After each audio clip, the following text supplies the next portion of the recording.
Wyoming always looks farther away than it is. You can see the weather coming from miles out, and you can feel the light drop before the sun is even gone. I crossed the state line late afternoon, when the sky still had color, but the shadows were already stretching. Wind cut across the open ground in hard sheets, pushing at my truck like it wanted me to commit, like it could feel hesitation. I kept my hand steady on the wheel because it gave me something to do besides think. I wasn't driving out here for some dramatic reset. I was driving out here because I needed a job that looked stable on paper, a schedule, a housing address, a paycheck that didn't come with an explanation. Divorce does that to you. Not the feelings part, the paperwork part, the part where someone you used to share a kitchen with now has a lawyer who talks about your life like it's evidence. I'd been working wherever I could, bridges, silos, tanks, anything that needed rope access and didn't ask too many questions. Good money, bad rhythm, weeks on, days off, calls at odd hours. It kept me afloat, but it made me look unreliable to people who live by calendars and court dates. I had a hearing coming up, and I couldn't walk in looking like a guy who slept in his truck between gigs. I needed to look like a guy who clocked in, clocked out, slept in the same bed, and showed up the same way every day. That was the whole point. A wind farm sounded clean. Not clean like shiny, but clean like simple. Fewer people, less talking, work, sleep, repeat.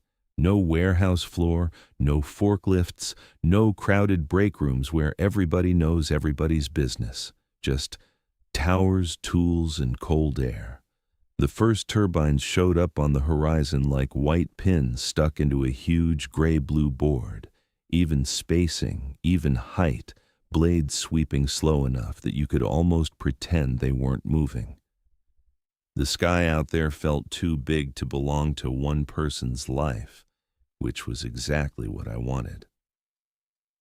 I took the exit and followed a two-lane that turned into packed dirt. Gravel crunched under my tires as soon as the pavement ended. There wasn't a flashy sign, just a fence line, a gate, and a road that led into emptiness. The site trailer sat in the middle of it like someone had dropped it and forgotten it. White siding, metal steps, floodlights, a few trucks parked crooked in the gravel. Off to one side was a yard with pallets, crates, and a shipping container that looked like it held tools and spares. Everything smelled like oil, coal dust, and sun-baked metal. I parked and sat for a second with the engine running. I could hear the wind pushing around the truck. I could also hear the turbines, faint but steady, not a roar, more like a repeating pressure change, the air getting shoved aside over and over. Inside the trailer, the heat felt thin. The office was basic: desk, folding chairs, a coffee maker that looked like it had survived 3 companies, maps pinned to a wall. Carmen was behind the desk with her hair pulled back tight and her badge clipped high. She looked up with the expression of someone who'd seen 100 versions of me walk through that door and didn't have the energy to guess which kind I was. "You're Reed Ellison," she said. "That's me," I said. She slid a clipboard across the desk. Forms, boxes, lines. I filled them in fast. Name, address, emergency contact. That line always bothered me. It made your life feel like it came with a warning label. I wrote the number that made the most sense and kept going. "You're here for nights," she said flatly. "Yeah," I said. Carmen checked a few things, initialed a few lines, and asked questions without making them personal. Certifications, hours, any medical restrictions. I answered short. Friendly turns into familiar, and familiar turns into questions. A man came in through a side door while she was still working through the stack. He had a hard hat tucked under his arm and the calm posture of someone who spends his nights watching other people make mistakes. Julian. I didn't know his name yet, but I knew the role. This isn't a training ranch, he said. I'm not looking for one, I told him. He nodded once, like that answer meant I might last longer than a week. Julian leaned against the wall while Carmen finished. She slid a zip pouch across the desk. Basic gear, plus a bright vest that made it hard to pretend you weren't on the clock. Then, Julian stepped forward and set a laminated sheet on the desk between us. 5 rules. Bold text, no extra paragraphs, just 5 lines that were too specific to be generic policy. You follow 5 rules and you go home, he told me. 5 rules for blades, I said. Don't make it cute, he said flatly. I'm not, I said. I read the rules quietly. Wait for 3 blade passes before stepping into the base circle at night. Don't look up when a blade drops through the lowest point. If a blade holds at an impossible angle while the wind still pulls, back out and don't talk under it. After 2:38 a.m., don't pick up anything inside the base circle. If you hear tapping from inside a blade, leave sight within 10 minutes. That timestamp sat there like a bruise. 2:38, not rounded, not convenient, the kind of number you write down because you don't want to say what happened at that exact minute. I didn't ask why. I wanted to do the work, collect the check, and have something normal to point to when a judge asked if I could keep my life steady. Julian led me outside into the wind. He walked me toward a turbine near the yard and stopped short of the base. In the gravel was a faint ring worn in by boots and tires, like an invisible boundary. He held up 3 fingers, then dropped his hand like a signal. I stood there and listened. The blade swept overhead in slow arcs. Each pass had a weight to it, a push of air you felt in your chest before you heard it. 1, 2, 3. The spacing was clean. Too clean. Like someone had measured it. Julian watched my face while I counted. When I hit 3, he nodded and stepped forward. I followed a few steps into the ring, close enough to see scuffs in the paint and bolt heads. Up close it looked like any other piece of industrial equipment, but the rhythm didn't change. The wind kept coming in those even pulses, like the air itself had learned a pattern and refused to break it. He walked me through the yard after that. Patch kits, storage, where resin stayed warm, where tools got signed out. He didn't talk like he was trying to impress me. He talked like he was building a routine into my hands. By the time we finished, the light had fallen another notch. The schedule was set. The expectation was simple: show up, do the job, don't get creative. I drove to the housing trailer they'd assigned me and carried my gear inside. Small place, clean enough, built for sleeping and not much else. I laid out my clothes for the shift, ate something quick, and drank water like I was trying to behave. When I finally lay down, my body felt tired in a good way. I stared at the ceiling and told myself this was the start of something calm. Just work. Just structure. Then the wind found the thin walls and came through anyway. Not the cold, the rhythm. That steady sweep, repeating like a metronome. I could hear it even when I tried not to. I counted 3 passes without meaning to, waited for the next set, and realized I was doing it again. I stopped counting. Then I counted again. It didn't feel like a choice. It felt like my ears were keeping time for something my mind hadn't agreed to. I closed my eyes and tried to sleep, and the rhythm stayed, steady and patient, like it was already teaching me the rules before my first shift even started. Night 1 started the way most night work starts: quiet, a little awkward, and all business. I showed up early because that's what you do when you don't want to give anyone a reason to remember you. The yard lights were on, throwing that flat white glow across stacked pallets and metal racks. The wind was steady but not violent, cold enough to keep you honest. Addie was already there, leaning against the side of the truck with her hands in her jacket pockets. She didn't look sleepy.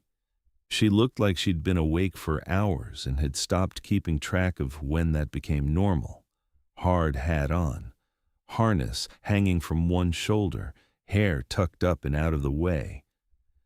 She glanced at me, quick, like she was checking if I was going to be a problem. "You ever do blades before?" Addie asked. "A few," I said. "Then don't get brave under them," she said. "I'm not trying to be brave," I told her. She nodded once like that was the correct answer, and nothing more needed to be said. Then she pulled open the truck's side compartment and started taking inventory without making a big deal out of it. Patch kit first. Everything had a place. She moved like she'd done it 100 times in this exact order, and trusted the order more than her own memory. I watched her lay things out on the tailgate. UV light, markers, wipes sealed in plastic, resin tubes kept in a small insulated box, mixing tips, gloves, tape, a few small tools that looked like they'd been replaced twice and were due again. It wasn't glamorous. It was the kind of work where you end the night with your hands smelling like solvent and your knees creaking when you stand up. She checked each item with a quick glance and a touch, not counting out loud, not narrating. That told me everything I needed to know about how she worked. No performance, no ego, just making sure the gear wouldn't fail when it mattered. Julian rolled up in another truck a few minutes later. He didn't come in with a speech. He just walked over, looked at the tailgate setup, and then looked at us. His eyes stopped on my hands, my harness, the way I'd clipped my lanyard. He was measuring the little stuff. He pointed past the yard toward the nearest turbine, its base lit by a pair of floodlights. The blades were turning slow overhead, steady enough that the shadow on the ground moved like a clock hand you couldn't argue with. "Count 3 passes," Julian said. "Seriously?" I asked. "Seriously," he said flatly. There was no attitude in it, just finality, like he wasn't giving me a weird rule, like he was telling me to put my seatbelt on before we drove. We loaded up, slammed the compartments shut, and drove out along a dirt lane that cut between turbines. The road was rutted in places, packed hard in others. Dust lifted behind the truck in a low cloud and got ripped away by the wind before it could settle. The turbine bases came and went in the headlights. White towers scuffed at the bottom, clean higher up like the sky kept them polished. Addie drove, one hand on the wheel, the other resting near the shifter. No radio, no chatter. I didn't mind.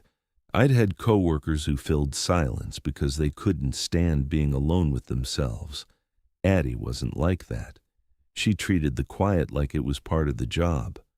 We parked outside a turbine near the edge of the yard sector, one of the ones set aside for routine checks.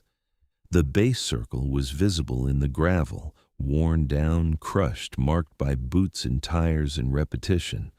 Julian stood outside the circle like it was painted in bright color instead of being a faint ring in dirt. He looked at me and held up his fingers, 3, then dropped his hand. We waited. Not long, but long enough that the waiting felt like a decision. The blades moved overhead. Each pass was a pressure change, a push of air that hit your chest and then slid away. 1, 2, 3. Julian nodded. We stepped in. I hated how simple it was, how the rule could be followed by anyone with a pulse, and yet the act of following it made the place feel different, like the circle wasn't about safety zones and falling ice, like it was about timing, about behavior. Addie didn't look up. She kept her eyes on the base door, the bolts, the ground. She moved with the calm confidence of someone who'd accepted that a job can have rules you don't get to debate. Julian walked us through what he wanted for the night. It wasn't a climb, no towers, no long ladder work, just external checks and blade surface inspection from the ground and from the lift points that were already staged. We were looking for obvious damage, erosion, chips, anything that day shift would need to patch before it got worse. The work itself was straightforward.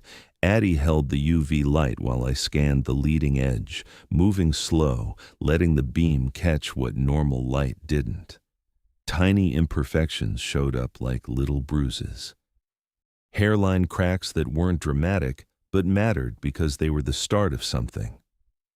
I marked them with a grease pencil, wrote down blade ID and location, and snapped a mental picture of each spot without pulling out my phone.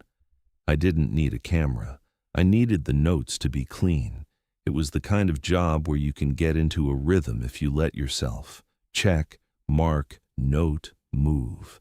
The wind kept running overhead. The blades kept passing. It was almost relaxing in that way night work sometimes is. Nobody talking, nobody rushing you, just the task in front of you and the quiet pressure of doing it right. I didn't think about the 5 rules while I worked. Not directly. They hovered in the background like any other safety policy. You don't put your hand where it can get pinched. You don't stand under suspended load. You don't step into a swing radius. You follow the habits that keep you from getting hurt. Except these habits had a different flavor. They weren't just about physics. They were about attention, about where your mind went when you weren't watching it. We moved turbine to turbine, staying in the yard sector where the ground was flatter and the lighting was decent. Addie was efficient. She didn't waste movement. She didn't get distracted. When she spoke, it was only to point at a spot I might miss or to confirm a blade ID. No jokes, no complaints, just work. I respected that. It felt familiar. The best crews I'd worked with weren't the loud ones. They were the ones where the job got done, and the truck stayed quiet on the drive back. At the 3rd turbine, I started to feel comfortable enough to move faster. Not reckless, just smoother. I'd marked a crack near the outer section of the blade and stepped back to get a better angle on the surface under the floodlight. The shadow of the blade moved across the ground. I tracked it without thinking. The same way you track motion on a job site because motion is what hurts people. A blade came down through its lowest point, and my eyes followed the motion up the tower like it was automatic. My neck started to tilt. Julian's voice cut through it, short and sharp. "Don't look up when it drops," he told me. "Got it," I said. It wasn't loud. It didn't need to be. It stopped me cold anyway. I froze with my chin barely lifted, then forced my eyes down to the gravel like I'd been caught doing something embarrassing in public. The correction hit a part of my pride I didn't like admitting existed. I wasn't a rookie. I wasn't some kid off the street. I'd been hanging off structures for years. I knew how to manage risk. I knew what attention meant. And yet I'd almost broken a rule because my body did what it wanted before my brain weighed in. Julian didn't lecture. He didn't explain. He just stared at me for a second, then turned away like the moment wasn't worth more words. That made it worse. If he'd chewed me out, I could have rolled my eyes later and blamed his personality. The fact that he didn't made it feel like the rule was real enough to not require a speech.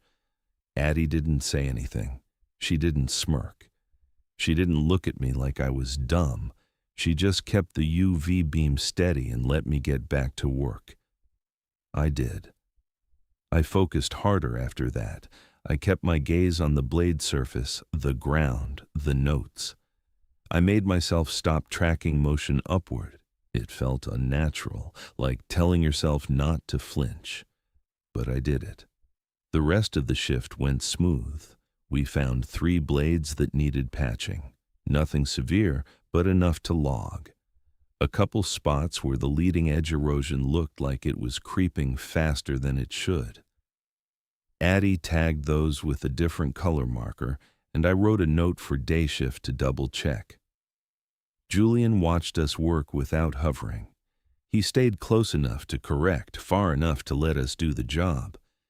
Every now and then, he'd glance up at the blades, not staring, not tracking the lowest point, just checking the general behavior, like he was listening more than looking. Toward the end of the shift, we parked back in the yard. Addie cleaned up the tailgate without being asked. Wipes went back in the pouch, resin capped and sealed, UV light stored, markers put away.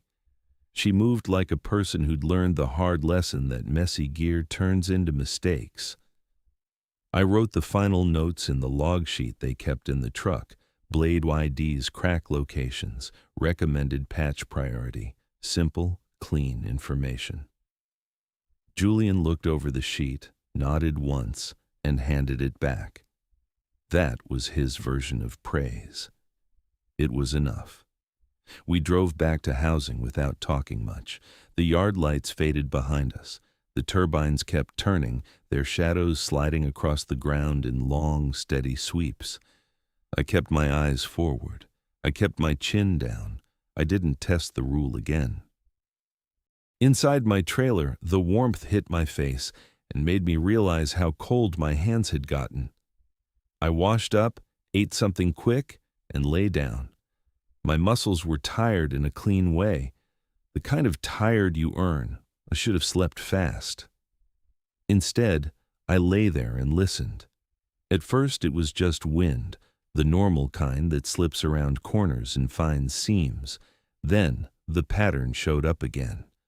That steady sweep, faint but consistent, like the air was being pushed aside at the same interval over and over.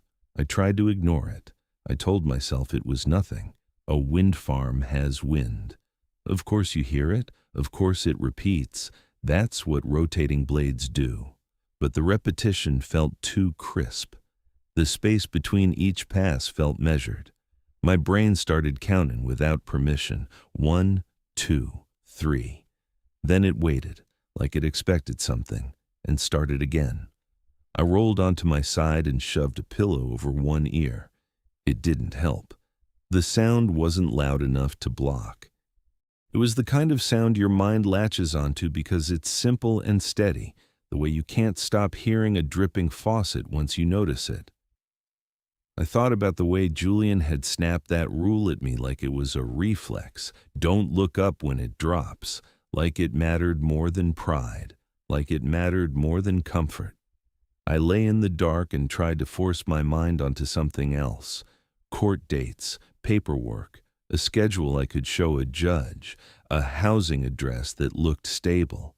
I tried to picture the next week going smooth, the next month, the next 3 months. The pattern kept going anyway. And the thing that scared me wasn't that the wind sounded strange.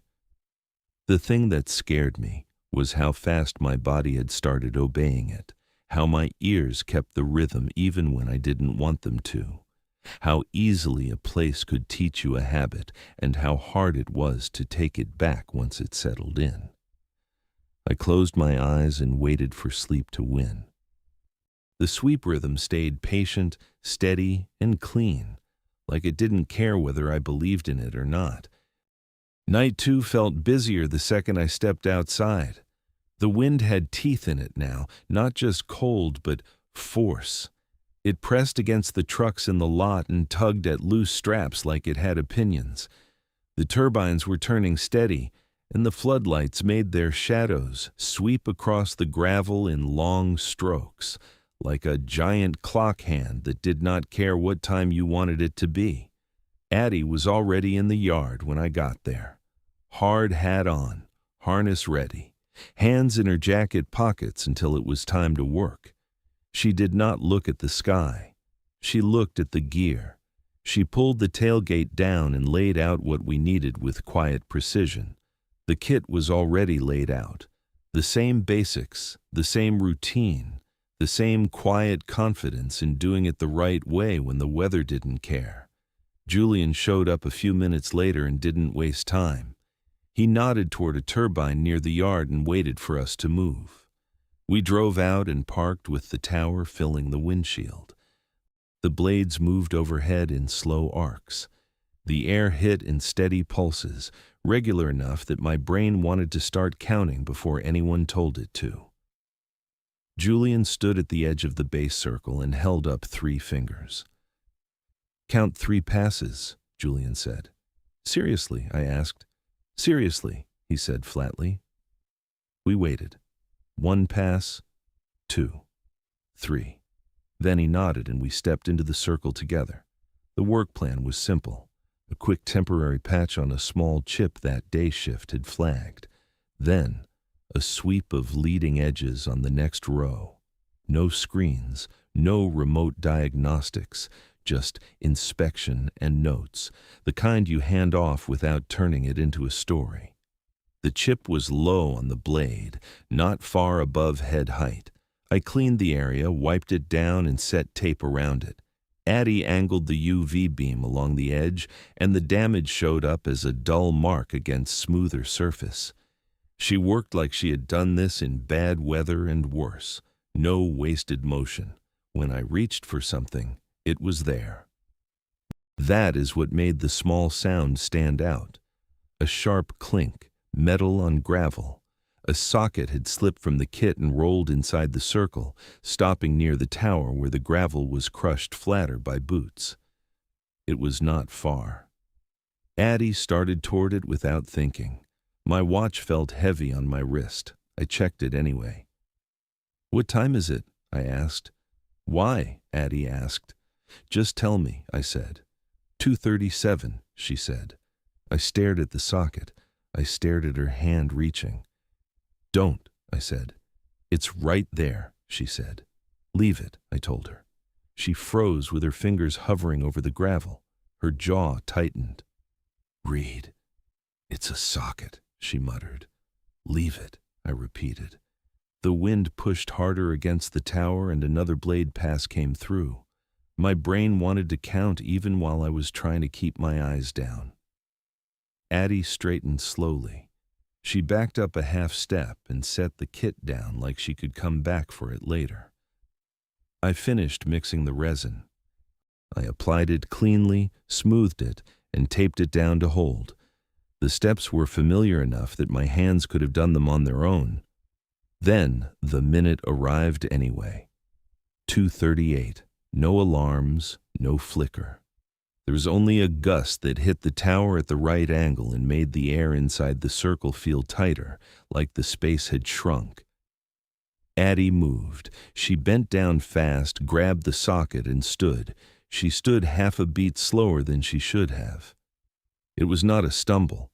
It was a delay, small enough that if you were not watching her, you would miss it. Her shoulders rose and settled. Her head came up last. Her eyes blinked once like she was resetting. Then her gaze slid upward toward the blade's lowest point as it came around. Not a full look, just tracking like she was trying to catch a mark in the air. My stomach tightened. I stepped closer, close enough to break her line without touching her. She blinked again and looked down at the patch like she had forgotten what we were doing. The normal part of her came back, but the drift did not disappear. It returned in quick checks toward the low arc overhead, like she was listening with her eyes. The moment after she looked up felt longer than it should have. It was only a glance, but it carried weight. I knew how wind work goes. People get used to motion. They start trusting their peripheral vision. They start thinking they can predict the next pass. That is how you end up standing in the wrong place, because you are sure you have time. The rule was supposed to keep that from happening. Seeing Addie drift toward that lowest point like it was a compass needle made the rule feel less like policy and more like a line someone had drawn after a close call. I kept replaying the exact second, the gust, the bend, the half-beat slow stand. If I had not been watching her hands, I would have missed it. That bothered me. It meant the night could change shape without announcing itself. It meant you could keep doing the job and not notice you had started doing it differently. When we saw the neighboring blade hold wrong, my first instinct was to call it out. I wanted to anchor us to reality with words, but the rule about not talking under it made me swallow everything I wanted to say. I hated that. It felt childish, like a superstition. It also felt precise, like somebody had learned that speaking in that space made people do the one thing they should not do. Look up, step closer, stay longer to explain. As I drove away, I watched Addie in the corner of my eye. Her breathing stayed even, her shoulders were relaxed. If anything, she looked calmer than she should have. That calm did not soothe me. It made me think of how people act when they have already decided something and are just waiting to catch up to it. We cleaned up. We sealed the resin. We packed the kit. I watched her hands. She looked fine. Too fine. Julian walked up while we were loading the tailgate. He looked at Addie first, then at me. His face did not change. He said nothing. We drove to the next turbine, one row over, where the yard lights faded and the base floodlights took over. Dust curled off the road and got ripped away by the wind. We waited at the circle edge, 3 passes. Then we stepped in. I forced my eyes down. I focused on the leading edge and the surface texture. I did not let my gaze climb. That is when I noticed the turbine next to us. One blade looked wrong. It was holding at an angle that did not match the wind still pulling across the site. The other blades moved, and that one hesitated, suspended like it was stuck between positions. I stared long enough to feel my own pulse. My mind hunted for a mechanical reason, brake drag, pitch lag, a control glitch that had not tripped an alarm yet. But there was no alarm, no shutdown, just that blade holding where it should not. Addie saw me pause, and her eyes followed. They locked onto the wrong blade and stayed there. Her expression remained flat. No surprise, just recognition, like she was watching something she expected. Rule 3 came into my head in plain language. Back out and do not talk under it. I wanted to talk anyway.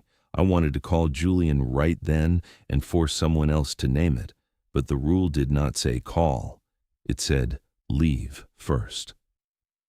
I took the kit from Addie's hands. I touched her elbow and guided her backward. She moved without resistance. We stepped out of the circle and I kept walking straight to the truck. I opened the passenger door and set the kit inside. Then I opened the driver door for her. She got in and shut it. I got behind the wheel, started the engine, and drove. I did not speak until we were far enough away that the base floodlights were smaller in the mirrors. The air in the cab felt warmer, looser. I pulled to the side of the lane and put the truck in park. Addie stared forward. Her posture was calm, but her eyes shifted in small movements, like she was tracking past timing even without looking up. I keyed the radio for Julian and told him what happened. The socket, the time, the slow stand, the drifting eyes, the neighboring blade holding wrong with the wind still pulling. He did not ask what I saw. He asked about behavior, like he was filling in blanks on a form. Did she bend down after 2:38? Did she look at the lowest point? Did I look? Did we talk inside the circle? I answered straight. Yes, she bent. Yes, her eyes drifted. No, I did not fully look up. No, I did not talk once I remembered. I backed out. His truck arrived fast. Gravel popped under his tires as he pulled in behind us. He walked to my window, calm, eyes sharp. "Now," Julian said flatly.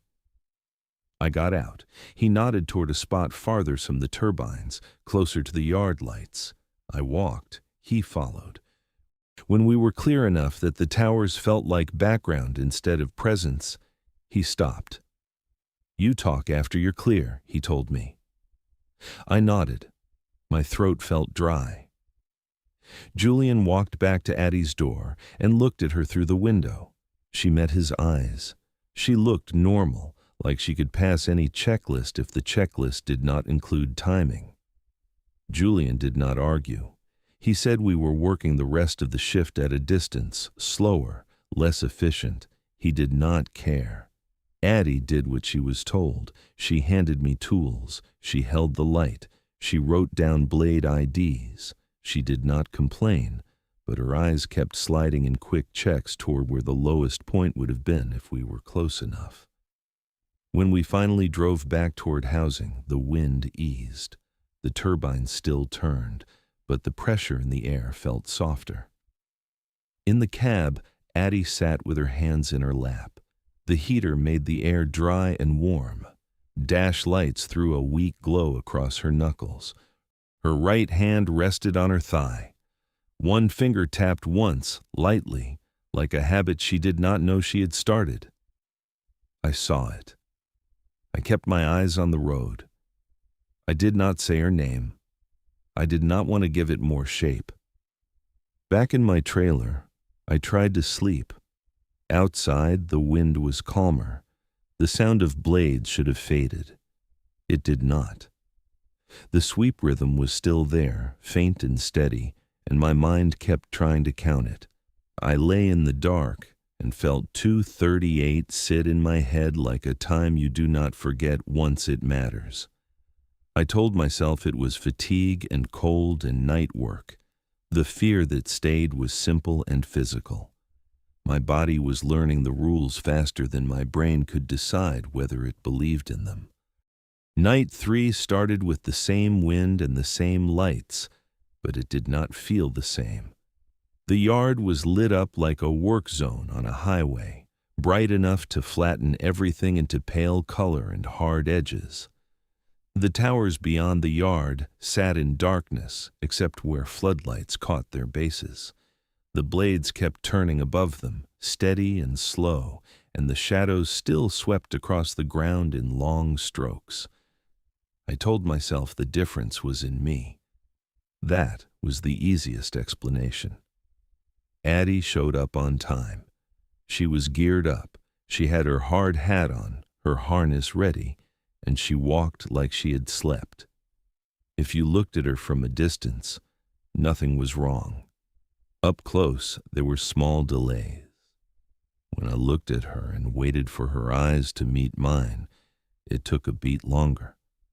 When I moved toward the tailgate, her hands followed the kit an instant late, like she was hearing the instruction after it was already happening. We did not talk much.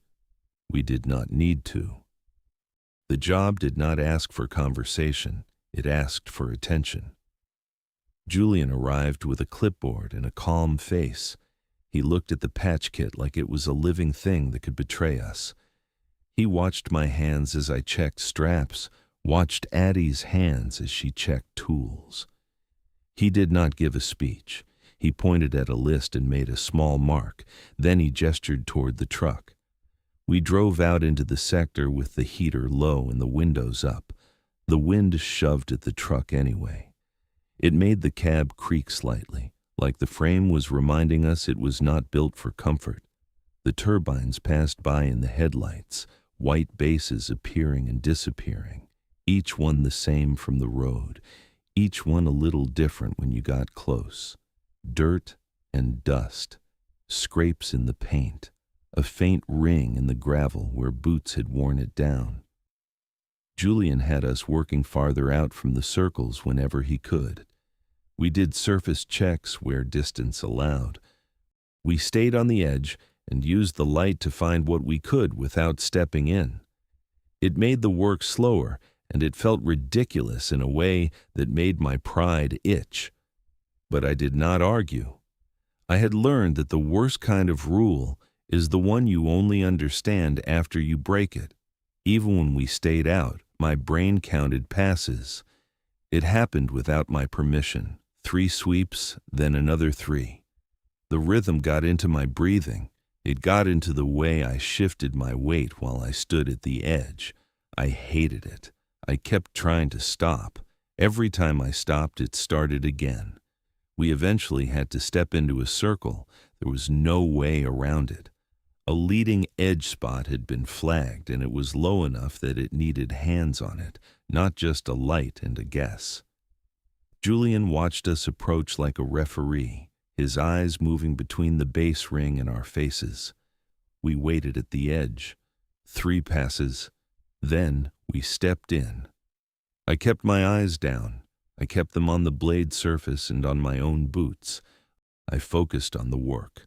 Clean the area, inspect, mark the damage.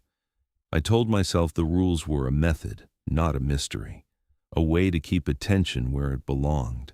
Addie held the UV light steady. Her hands did not shake. She adjusted the angle for me without being asked. Her competence was intact, which made the other little things harder to name. When she shifted her stance, her eyes drifted upward for a fraction of a second, toward that low arc, like a glance you cannot stop once it starts. I pretended I did not notice. We finished the inspection and stepped out. The relief was immediate, like stepping out of a room where the air is too tight. Julian made a note and waved us toward the next turbine. The next base circle looked the same. The work looked the same. The rhythm overhead sounded the same. That was the lie of it. Everything looked normal enough that you could call yourself paranoid. You could say you were tired. You could blame night work for making you jumpy. We waited. 3 passes. We stepped in. I was working the leading edge when the blade came through its lowest point. I knew the timing. I knew it in my bones because my brain had been counting it all night. That should have made it easier to keep my gaze down. Instead, the exact predictability made me slip. My eyes lifted at the wrong second, not on purpose, not in rebellion, just reflex. Motion overhead, and my body wanted to track it like it had tracked swinging loads and moving equipment my whole life. I looked straight up as the blade dropped low. I did not see a face. I did not see a shape. I did not see anything that would have made the moment easy to describe later. What happened was worse because it was inside me. My hearing went out of phase. That is the only way I can explain it. The wind did not get louder. It shifted. The direction sounded wrong, like it had flipped around my head without changing the way my jacket moved. The sweep rhythm felt dragged closer, like someone put the sound right up against my ear and turned it just enough to knock my balance loose. My stomach dropped and I took a half step back without meaning to. My boot scuffed the gravel. For 1 second, the ground felt like it tilted. I reached out and caught myself on the truck fender because it was the nearest solid thing, because my body needed an anchor. Addie was right beside me. She saw my movement. "You okay?" Addie asked. "Yeah," I said, and my voice came out thin. Saying it out loud made it feel like a lie. It made the shift in my hearing feel more real. The wind still sounded wrong. The sweep rhythm still sounded too close, too intimate, like it belonged inside my skull instead of in the air. Julian was not in the circle with us, but he was close. He heard my voice. He stepped forward to the edge of the ring, his eyes on my face. "Don't say yeah," Julian said. That was all. No lecture, no sympathy. Just a correction that landed like a warning. I forced my gaze down again. I focused on the gravel. I focused on the blade surface. I tried to breathe slow. The wind did not settle. The rhythm stayed pressed up against my ears. It felt like the sweep was counting right against my head. Then I heard the tapping. At first it was faint enough that I thought it was my own teeth. A small, dry tick, the kind you can feel in your jaw when you are cold and tense. I swallowed. It kept going. Tick, tick, tick, even, dry, mechanical. It was not coming from the tower. It was coming from above, from the blade itself, like something inside the fiberglass was knocking from within. It did not sound like loose hardware rattling. It did not sound random. It was too steady for that. It hit on a pattern that lined up with the rotation, like it knew when the blade was at the same point each pass. My mind tried to build a sane explanation. Ice chunks sliding, a piece of debris stuck near the edge, a bird strike that left something loose inside, a layer coming loose inside the blade, making a pocket that flexed and snapped under load. All of those could create sound. None of them would make it so even. The tapping was counting with the sweep. I looked at Addie's hands. She was holding the UV light, but her grip had tightened, her knuckles pressing against the plastic. Her eyes were not on the work anymore. They were on the low arc overhead, like her attention had been pulled up and hooked there. I tried to move her back without making it a scene. I reached for her elbow. She took one step forward instead, deeper into the circle, like she did not feel the line in the gravel anymore. Like the boundary was only something you followed when your mind was yours. Panic makes you stupid. It makes you do the exact thing you promised yourself you would not do. I knew the rule about talking under it, and I still did the only thing I could think of to anchor her.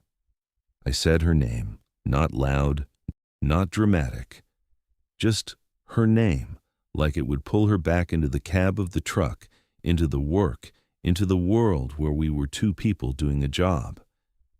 It did not work. She paused, not turning fully, just stopping with her shoulders angled toward the tower. Her eyes were still tracking the lowest point, still waiting for the blade to drop again, like she wanted to meet it with her gaze.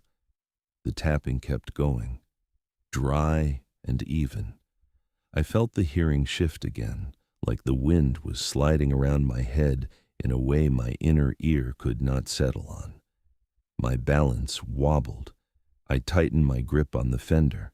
I needed the sound named. I needed someone else to confirm I was not losing it. "What is that sound?" I asked. The words came out rougher than I wanted. They sounded like fear. Julian stepped closer, his face tight now, not with panic but with decision. He did not look up. He did not scan the sky. He watched Addie's posture and my hands on the truck, like those were the important parts. "That's your 10 minutes, he said flatly. The phrase did not make sense until it did. Rule 5. If you hear tapping from inside a blade, leave sight within 10 minutes. It was not a warning about the turbine. It was a timer for us. Julian did not argue. He did not negotiate. He simply lifted his chin toward the truck like it was the only safe direction. I let go of the fender and stepped toward Addie. This time, I did not try to be subtle. I put a hand on her upper arm, firm, and pulled her back one step. She resisted for a second, not by fighting me, but by keeping her body pointed toward the tower like her attention had weight. I pulled again, harder. "We're leaving," I told Addie. She blinked like she had just woken up. Her eyes shifted to my face. For a second, they looked clear. Then the tapping hit again, and her gaze flicked upward, involuntary, to that low arc. Julian moved fast. He stepped into the ring just long enough to grab the patch kit from the ground and shove it into my arms. Then, he stepped back out like the line was aflame. We got into the truck. Addie in the passenger seat, me behind the wheel. Julian in his own truck behind us, close enough that his headlights filled my mirrors. I started driving without thinking about whether the kit was secured. Gravel popped under my tires. The lane blurred under the lights. The moment we pulled away from the base, the tapping faded. It did not stop like a switch. It got quieter, like distance mattered. The wind still sounded wrong in my ears, though. The rhythm still felt too close, too sharp. I drove fast but controlled. I did not want to skid. I did not want to make a mistake that would give the night a new way to hurt us. Addie sat rigid in the passenger seat, hands on her thighs, staring straight ahead. Julian led us back toward the yard lights in the trailer. When we pulled into the lot, the floodlights made everything look too bright, like daylight with no warmth. Carmen's truck was there, parked near the trailer steps. She was standing inside when we came in, hair pulled back, face tired, jacket thrown on like she had come straight out of sleep. She did not look supernatural. She looked annoyed and concerned, the way a manager looks when someone calls them at a stupid hour about a problem that can get someone killed. Julian walked in behind us and set his clipboard on the desk. He kept his eyes on me. Carmen's gaze moved from Addie to me. She did not ask what happened like she wanted a story. She watched my face like she was checking for impairment, like she had done it before with men who were concussed and still insisting they were fine. My hearing still felt wrong. It felt like the trailer walls were doing something to sound, bending it. The hum of the heater and the faint outside sweep blended in a way that made my stomach tighten. I swallowed and tried to steady my breathing. It did not help. Carmen looked at Julian. Julian did not speak much. He did not need to. He made a small gesture toward me and then toward his own ear, like a signal. Fitness for duty. Unsafe auditory disorientation. The kind of phrase that can go in a log and stand up later if anyone asks why a worker was taken off task. Addie sat down at the break table without being told. Her posture was stiff. Her face was calm, almost blank. I watched her hands. They rested on her thighs for a second, then one finger tapped once, lightly, like it was marking time. Carmen saw it too. Her eyes went to the movement and then away, like she did not want to put attention on it. I tried to speak again, tried to explain the hearing shift, the way the wind sounded like it flipped, the way the rhythm pressed close to my ear. I tried to describe it in normal words and felt myself failing. The more I talked, the less real it sounded, like I was building a story I did not trust. I stopped. I just stood there, hands at my sides, feeling the trailer hum and the distant sweep blend into something I could not separate. Carmen stepped closer until she was in front of me. She did not raise her voice. She did not insult me. She just said the truth like it was a rule of the job. "Then you can't work under it," Carmen said flatly. The sentence hit me harder than the wind ever had. Because she was right. Rope work does not forgive uncertainty. You cannot be up on a structure with a line on you and a blade overhead if you cannot trust your senses. You cannot be the guy who guesses. Carmen turned slightly, like she was making sure I heard her options, like she was doing this by procedure and not emotion. "I can move you to days," she told me. I looked at Addie. She was sitting very still, eyes forward, finger tapping again, soft and steady. The sound was too small to matter, but my brain noticed it anyway. My brain wanted to count it. My brain wanted to make it part of the rhythm. That scared me more than the tapping in the blade had. "It's not the shift," I said. I meant it. Days would not fix hearing that could not settle. Days would not fix the way the sweep rhythm had found its way into my body. Days would not fix the moment I looked up and my inner ear went wrong like a switch. Julian stood off to the side, arms crossed, watching, not judging, waiting. He looked like a man who had seen people talk themselves into continuing when they should stop. He looked like a man who hated that he could not make the choice for them. Carmen did not argue with me. She did not pressure me to stay. She did not threaten my job. She only watched my face, waited for my breathing to slow, waited for me to be honest.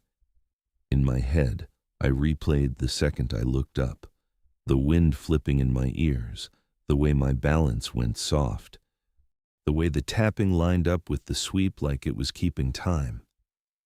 I replayed how easily Addie had stepped deeper into the circle, how my own mouth had betrayed the rule because I was scared. The job was not the threat, it was metal and fiberglass and weather. The threat was that my hearing had changed in a way I could not control. It had become unreliable, and once a sense goes unreliable, you cannot bully it back into place with willpower. I looked at Carmen and felt my pride shrink down to something small enough to fit in my pocket. I did not want to quit. I wanted the schedule, I wanted the housing, I wanted the normal pay stub that could make my life look stable. But I also wanted to stay alive. I wanted to be able to trust my own body. I glanced at Addie again. Her finger tapped once more, then stopped, like she had finally noticed she was doing it. She pressed her hand flat on her thigh, trying to hold it still. Her eyes stayed forward. She did not look at me. That was when I understood it. Not the rules, not the why, just the shape of the problem. You can work around bad weather. You can work around fatigue. You cannot work around a sense you cannot trust, especially not under spinning blades in the dark. Rope access does not forgive that, and neither does wind. Carmen didn't treat it like a scene. She treated it like a situation that had a shape, and that shape was paperwork. After she told me days were an option, after I said it wasn't the shift, she didn't argue. She just nodded once and stepped away from the table. She opened a drawer in the desk and pulled out a thin folder, the kind that never feels important until it's in your hands. Julian stayed by the wall, arms crossed like he was making himself smaller. He didn't look at Addie. He didn't look at the floor. He looked at me like he was waiting for me to either lie or be honest. Addie sat at the table with her hands flat on her thighs, like she was holding her own fingers still by force. Her face was calm in that blank way tired people get when they've had to shut down emotion to function. I didn't know if she remembered what had happened under the turbine, or if her mind was already editing it into something that would let her sleep later. Either way, she didn't speak. Carmen walked back to me and set the folder on the desk. She didn't slide it dramatically. She didn't make eye contact like she was trying to win. She just put it down and opened it. The form on top was clean and plain, nothing special. Company letterhead, some boxes, some lines, voluntary resignation, effective immediately. It looked like the kind of document that keeps a place like this from turning into a lawsuit later. It wasn't about punishment. It was about labels. "You're not fired," Carmen said. "I didn't ask if I was," I said. Carmen held my gaze for a second, then nodded like that was fair. "This is voluntary," she told me. "I know," I said. She pointed to a section near the bottom with the end of a pen. It wasn't aggressive. It wasn't kind either. It was just a manager doing what managers do when they want the record to match the reality. Julian shifted his weight by the wall. He didn't speak yet. He looked like he wanted to stay out of it, but also like he understood I might need one more piece of clarity to stop myself from negotiating. People negotiate when they're scared. They bargain. They offer alternatives. They promise they'll be fine. I was already hearing the wind wrong while standing in a warm trailer with a heater humming. I didn't get to bargain with that. Carmen turned the folder slightly so I could read the line she was pointing at. It said something about safety and self-reporting. Fitness for duty. It named it in the careful way companies name things so they don't have to explain them in court. She was giving me an exit that didn't make me a problem employee. She was giving me an exit that looked clean. "You can come back after rest," she said. Her tone made it sound like policy, like she had to offer it, like she had offered it to other people too. "I won't," I told her. That was the first time that night I felt my own decision settle in my chest. It wasn't brave, it wasn't dramatic. It was just the truth. I could sleep for 2 days, 2 weeks, and it wouldn't matter. I couldn't unhear what had happened. I couldn't unlearn the way my balance shifted when that blade dropped low and my ears went wrong. Julian finally spoke, but he didn't add anything to the story. He didn't retell what we'd heard or make it sound bigger than it was. He said it like a safety note, like something that belonged in a log. He confirmed what he'd seen. The moment I lost my balance, the way my voice had thinned when I said I was okay, the way I'd asked what the sound was because I needed someone else to name it. The Rule 5 trigger, the 10-minute window, the decision to pull us off the pad. He didn't say I was weak. He didn't say I was crazy. He said I was disoriented, and disorientation under spinning blades at night gets somebody killed. That was it. No judgment, no drama, no supernatural explanation, just a safety truth. I appreciated that more than anything he could have said to comfort me. Comfort would have invited doubt. The way Julian framed it left no room for pride. Carmen tapped the paper again. "Sign here," she said flatly. "Yeah," I said. I took the pen and signed. My name went down smooth, like it had done this before, like I'd practiced leaving jobs with clean lines and no noise. I filled the date. I checked the box that said voluntary. It felt strange to check a box that turned a night like this into something procedural, but I understood the point. If I ever needed to explain it, I could say I resigned for safety.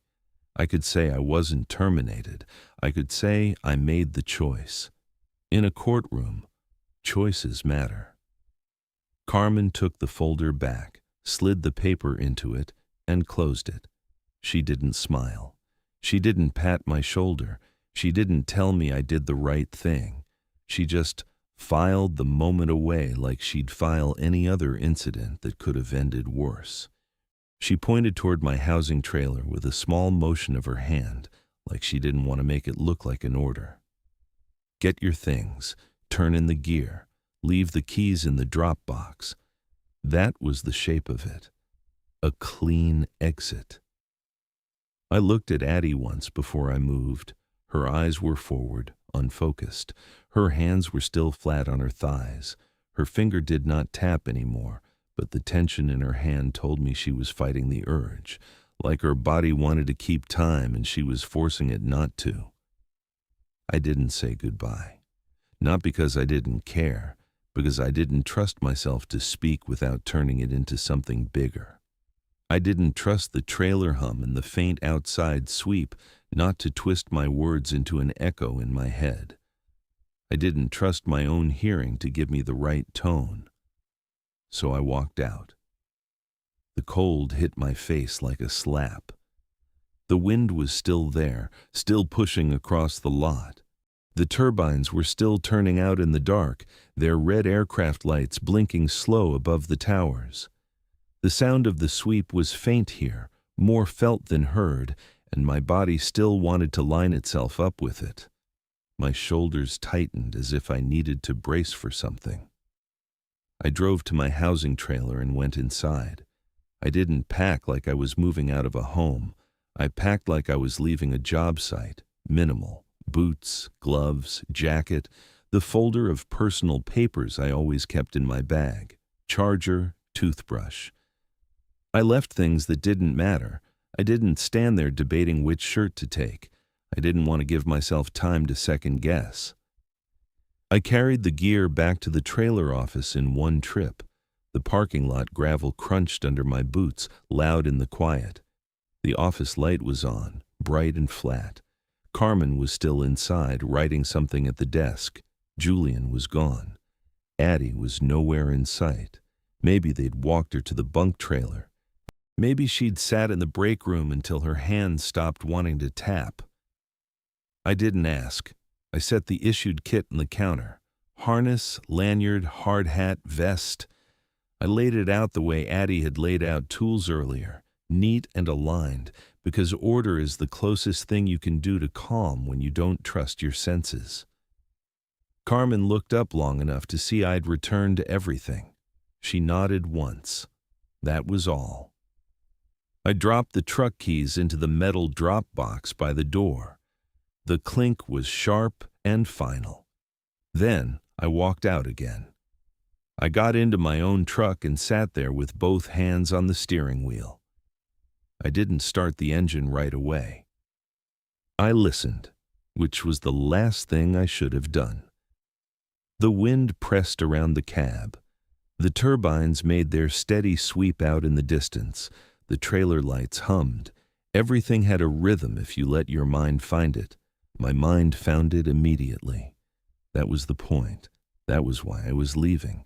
Not because the site was haunted, not because I'd seen something impossible, because I could no longer tell what parts of the night were normal and what parts were my body adapting to a pattern it shouldn't have learned.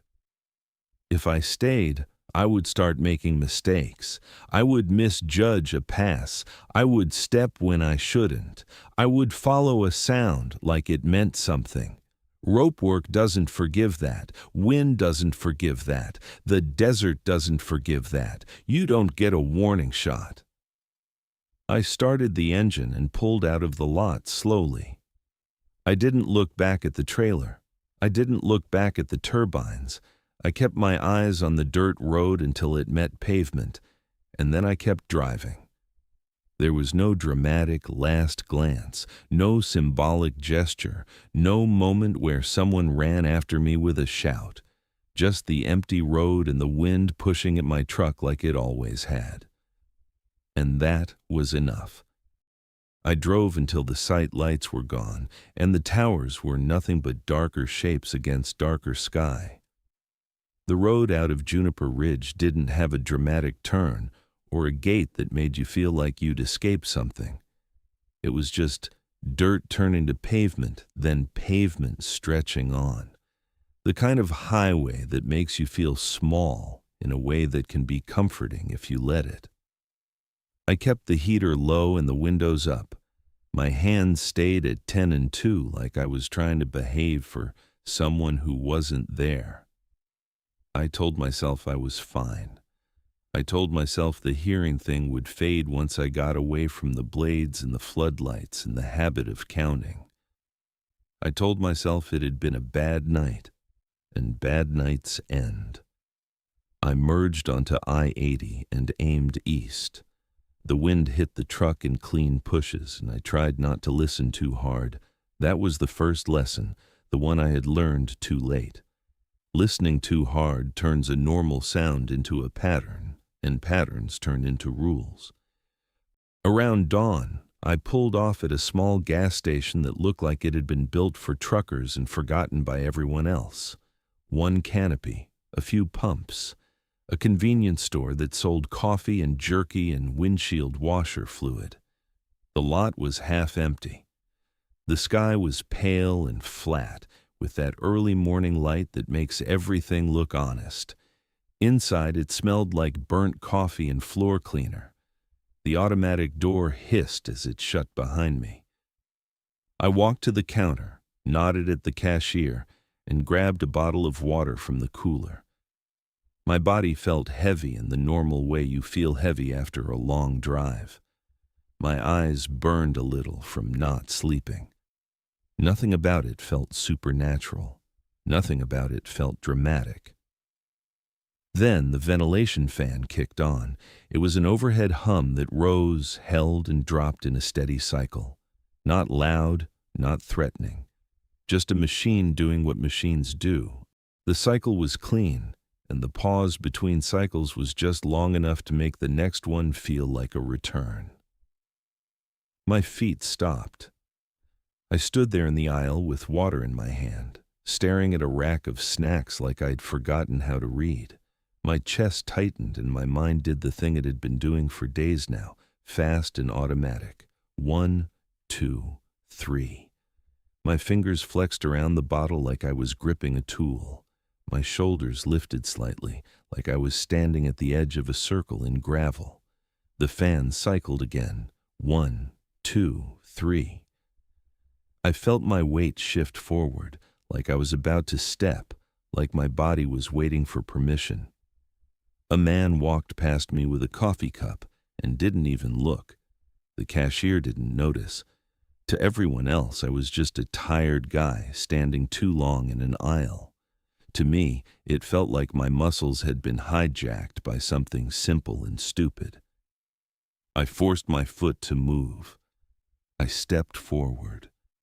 The moment I did, my face got hot with embarrassment, like someone had caught me doing a private ritual in public. I wanted to laugh at myself. I couldn't.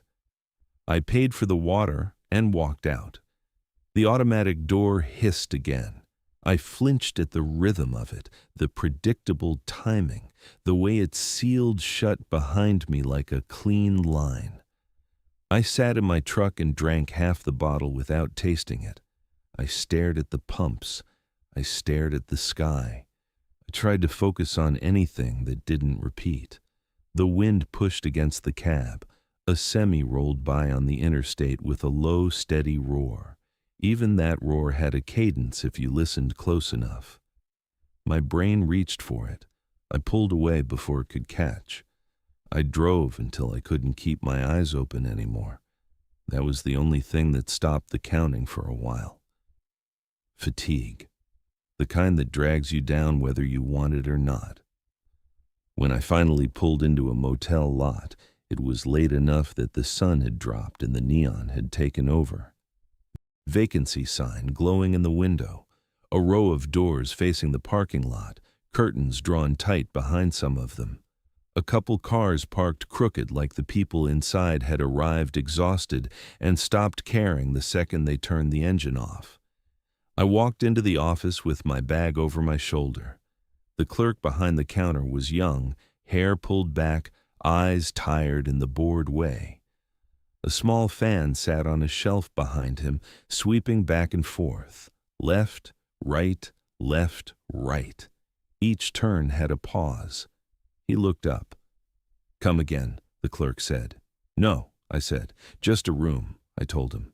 He nodded, typed something, slid a key card across the counter, and told me the room number. The exchange was normal enough that it should have grounded me.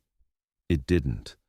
The fan behind him kept moving, and every time it hit the end of its sweep and paused, my shoulders tensed as if something was about to pass low. I walked to my room and let myself in. The air inside smelled like detergent and old carpet. The curtain shifted slightly from the gap under the door where the outside air leaked in. It wasn't even a draft, just the building breathing. The curtain moved anyway, a small, repeated flutter. I set my bag down and stood still, listening. The bathroom fan was off, but the bathroom vent had a soft pulse as the building system cycled. The mini fridge hummed and clicked. Somewhere down the row, an ice machine dropped cubes into a bin with a repeating clatter, followed by a pause, then another clatter. The neon outside buzzed with a faint electrical tremor that never held steady long enough to become background. Every sound had a cycle. Every cycle had a pause. Every pause made my brain hold its breath. I turned on the bathroom light and ran the fan because the steady noise felt like it might drown the others out. For a minute, it did. Then, the fan's own rhythm became the problem.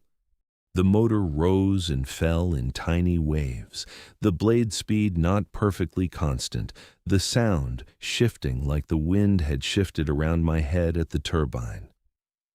My stomach tightened. I shut it off again. The room got quieter, and the quiet made the other rhythms louder. The curtain flutter, the ice machine, the fridge, the neon, the faint tick of the wall unit thermostat deciding whether it wanted to run. I sat on the edge of the bed and pressed my palms against my knees. I tried to name each sound for what it was: curtain, machine, light, motor, normal. My body didn't care what names I gave them. It responded the way it had learned to respond. It waited for 3. It waited for the next pass. It tried to decide when it was safe to move. I lay down anyway. I stared at the ceiling. I tried to let exhaustion win. When I closed my eyes, the sounds didn't stop. They organized themselves behind my eyelids, lining up into patterns like they belonged together. The worst part wasn't the noise. The worst part was the way my brain wanted to cooperate, the way it wanted to keep time even when I begged it not to. I didn't bring anything back from Juniper Ridge. No gear, no souvenirs, no story that could be proven with a photo. I brought back a twisted way of hearing the world, and it didn't care where I drove.